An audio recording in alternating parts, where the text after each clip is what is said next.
ପିସିମା ମରିଗଲ ପିସିମା ଏ ପାଣି ଆଉ କାମ କରୁନି ଲୋ ପିସିମା ମରିଗଲ କ'ଣ କରିବି ମରିଗଲ ବୋଲ ବୋଲ ବୋଲ କି କୁଣ୍ଡିଆ କୁଣ୍ଡେଇ ହଉছিল ବହୁ କାକ କାକ କାକ। ବ୍ୟସ୍ତ ହୁଅନି ନାବାଳିକା, ଯାଦୁ କାଛୁ କୁଣ୍ଡିଆରୁ ମୁକ୍ତ ଦେବା ପାଇଁ ମୋର ଜନ୍ମ। ମୁଁ ହଉଛି ଡକ୍ଟର, ଆସିଯାଇଛି ଆପଣଙ୍କର ସେବା କରିବାକୁ। କିଛି ଅସୁବିଧା ହବନି, ମୁଁ ଜାଣିଛି ଏଇଟା ମାରାତ୍ମକ ବିମାରୀ। ଆକୁ ସୁବିଧାରେ ପରିଣତ କରିବା ପାଇଁ ଆପଣଙ୍କୁ ବେଡ଼ରେ ଶୋଇବାକୁ ପଡ଼ିବ। ଆଉ ମୋତେ ଗୋଟେ ଦୌଡ଼ି ଦରକାର, ଦୌଡ଼ି ହେଲେ ଖେଳଟା ଭଲ ହବ। ନିଅନ୍ତୁ ସାର୍ ନିଅନ୍ତୁ ଦୌଡ଼ିଟା ନିଅନ୍ତୁ, ଆପଣ ଯାହା କରିକି ତା ରୋଗଟା ଭଲ କରିଦିଅନ୍ତୁ, ସେ ବହୁତ ଛଟପଟ ହେଲାଣି କାଲିଠୁ। ହଁ ଦିଅ ଦିଅ ଦିଅ। ପଚା ଅଣ୍ଡା ଖାଇଲେ ତ ଏମିତି ହବ। ପଚା ଅଣ୍ଡା ଖାଇବା କଥା ନୁହଁ, ପଚା ଶୁଖୁଆ ପଛେ ଖାଇଦବ କିନ୍ତୁ ପଚା ଅଣ୍ଡା ଖାଇବନି, ନହେଲେ ଆଲର୍ଜି ବହୁତ ଜୋରରେ ହବ। ତମେ ବେଡ଼ରେ ଶୋଇପଡ଼, ମୁଁ ମୋ କାମ କରୁଛି। ବାସ୍ ବାନ୍ଧିଦେଲି। ଏଥର ମାରାତ୍ମକ ଔଷଧ ଦବାର ଟାଇମ୍। ଗୋଟେ ବଡ଼ ଇଞ୍ଜେକ୍ସନ ନେଇକି ଆସିଲା। ପଚା ଅଣ୍ଡା ଖାଇଛ ନା?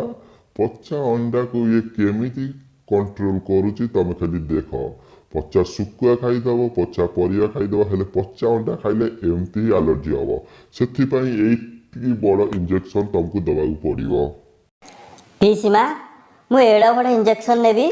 ମୋତେ କ'ଣ ହାତୀ ଭାବିଛ? ମରିଯିବି ପିସିମା ମରିଯିବି। ଏ ବୋଇଲ କୁଣ୍ଡେଇ ହେଲା ଏ ବୋଉ ପୁଣି ଏ ବୋଉ କାକ କାକ କାକ ଏ ବୋଇଲ ମରିଗଲି ମରିଗଲି ମରିଗଲି ଏ ବୋଉ ଏଡ଼େ ବଡ଼ ଇଞ୍ଜେକ୍ସନ କେମିତି ଦେବି? ଏ ବୋଉ ମରିଗଲି ମରିଗଲି ମରିଗଲି ଏ ବୋଉ କୁଣ୍ଡେଇ ହେଲା କୁଣ୍ଡେଇ ହେଲା ଏ ପିଠି ପିଠି ପିଠି ପିସିମା କୁଣ୍ଡେଇ ଦେଲ ପିସିମା ସେ ପାନିଆ ଧରିକି କୁଣ୍ଡେଇ ଦେଲ ହଉଲ ହଉଲ ପିସିମା ପାନିଆ ଥୋଇଛୁ କାଇଁ କୁଣ୍ଡେଇ ଦେ ହଉଲ ମା।